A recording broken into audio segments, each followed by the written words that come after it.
I'm Christoph Correll. I'm a general and child and adolescent psychiatrist at the Zucker-Hillside Hospital in Queens, New York. And I'm also associate professor at the Albert Einstein College of Medicine in New York, as well as a research scientist at the Feinstein Institute for Medical Research in Manhasset.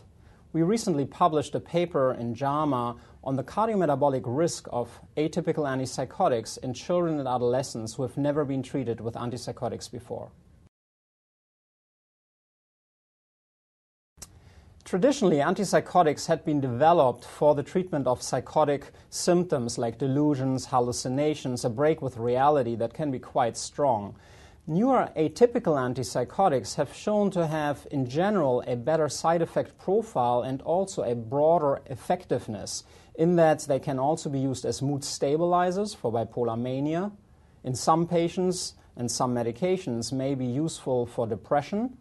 And also, these agents have been shown to be quite powerful to treat aggression and irritability in autistic disorder patients. Therefore, they are being used across a wide range of indications. Now, the FDA approval for these agents includes schizophrenia in adolescents between the age of 13 and 17, currently for aripiprazole, that's Abilify, olanzapine, that's Zyprexa, risperidone, that's Risperdal, and also quetiapine, which is Seroquel. They're also indicated for bipolar disorder, mania, in children and adolescents aged 10 to 17, for aripiprazole, for olanzapine, quetiapine, and for risperidone. Now, in addition to that, these agents have been used in autism, and the current indication is only for risperidone 6 to 17 years of age. So this study is a cohort study. That means we took all children and adolescents at the Zucker-Hillside Hospital and related outpatient facilities that were started on an atypical antipsychotic for whatever reason. So clinicians decided together with the families and the patients which medications they wanted to use for which symptoms. So we enrolled 516 children and adolescents, and over 300 of them had never used antipsychotics before. 272 of those had follow-up data, and we evaluated the degree and the rate of weight gain, changes in waist circumference, in body fat, as well as metabolic abnormalities, changes in fasting blood sugar, fasting fat like cholesterol or triglycerides. And in this paper, it is quite unique. It's the largest sample of antipsychotic naive, never treated individuals, and it's also the largest sample in children and adolescents that compared different antipsychotics against each other.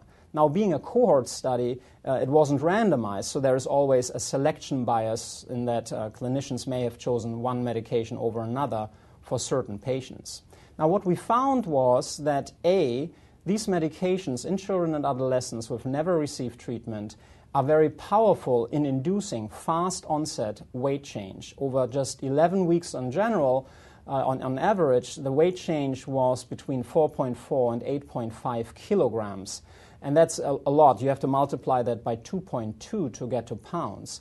This happened very early on and was stronger and more pronounced than previously seen in chronically treated children as well as in adults. Second, we found that a small subgroup of patients who refused treatment or where the parents stopped the medication or the patient stopped it, actually those patients did almost gain nothing. They had half a pound of weight gain over 11 weeks, indicating that the new onset of a disorder or the hospitalization is not really contributing to the vast and fast weight gain.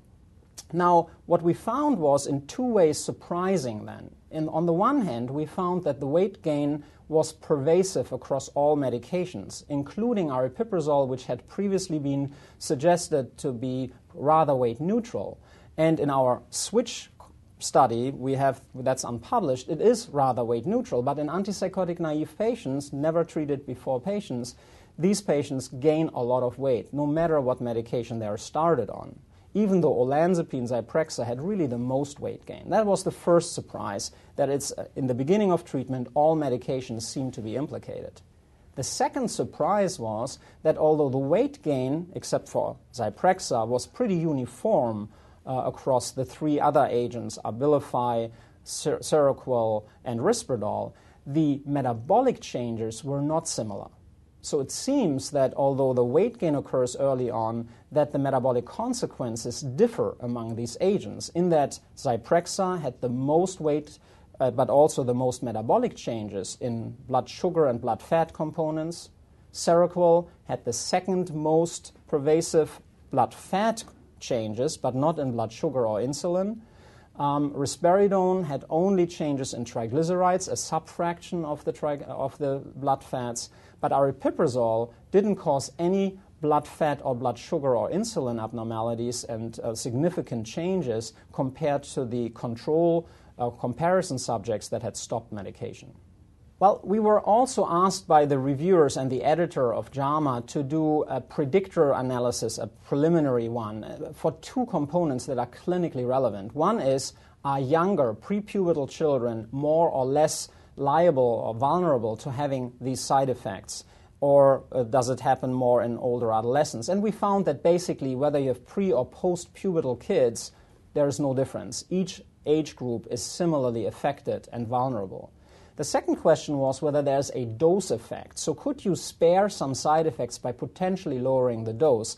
And in this preliminary analysis, we found that for Zyprexa, lowering the dose below 10 milligrams would not change the weight gain and the body composition changes, but you could spare some effect on glucose, insulin, and lipid abnormalities, suggesting that there's also a weight indirect, in addition to the weight effect on metabolics, there's a direct effect by the molecule on some pathway that affects blood sugar and blood lipids.